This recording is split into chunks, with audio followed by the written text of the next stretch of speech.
பல இடங்கள்ல நம்ம கேள்விப்படுறது உண்டு, குழந்தைங்க கீழே இருந்த ஒரு காயினை எடுத்து சாப்பிட்டுட்டாங்க, ஏதோ ஒரு பொருளை தெரியாம வாயில போட்டுட்டாங்க. அந்த மாதிரியான சூழல்கள்ல அது அந்த உணவு குழாயில இருக்கு அப்படின்னா அந்த மாதிரி சூழ்நிலைகளையும் சில அறுவை சிகிச்சைகள் தேவைப்படல டாக்டர். அது இது நிஜமாவே நல்ல கொஸ்டின். இது ரொம்ப நாள பேசுனேன். இந்த ஃபாரின் பாடி இன்ஜெக்ஷன் அப்படின்னு நாங்க பொதுவாக சொல்லுவோம்.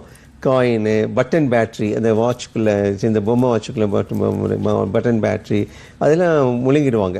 ஈவன் சூயிங் நீடில் தையல் ஊசி முழுங்குவாங்க, ஆணி முழுங்குவாங்க, காயின் முழுங்குவாங்க, ₹1 ₹2 காயின் முழுங்கிடுவாங்க, இல்லை எதோ முழுங்குவாங்க, எல்லாம் சொல்லுங்க. பொதுவாக இந்த காயின் உணவுக்குள்ள இந்த ஈசாஃபேகஸை தாண்டிடுச்சுன்னு வச்சுக்கோங்களேன், உங்களுக்கு பெரிய பிரச்சனை கொடுக்காது.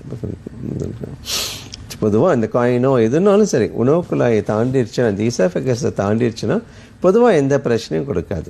இப்போ சூவிங் நீடில் கூட நீங்கள் முழுங்கிட்டிங்கன்னா அது பாட்டுக்கு வந்துடும். அது மாதிரி பட்டன் பேட்டரி சாப்பிட்டிங்கன்னா போயிடும். இது 2-3 பேட்டரி முழுங்கிட்டு பக்கத்தில் இருந்தால் உங்களுக்கு அது சர்க்கியூட் ஆகும், கிராஸ் சர்க்கியூட் ஆகி ஓட்ட விழுறதுக்கு வாய்ப்புகள் இருக்கும். அப்போ நம்ம அறுவை சிகிச்சை பண்ணி எடுக்க வேண்டியதாக இருக்கும்.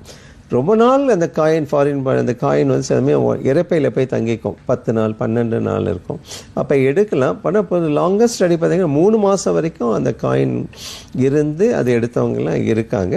பட் பொதுவாக நம்ம சாப்பிட்டது இந்த மேல் தொண்டையில் போய் மாட்டிக்கும், கிரைக்கோஃபாரிங்ஸ் அங்கே மாட்டிக்கும், இல்லை உணவுக்குள்ளாய் தாண்டி போகாது. அப்போ நம்ம ஸ்கோப் போட்டு எடுத்து தான் ஆகணும்.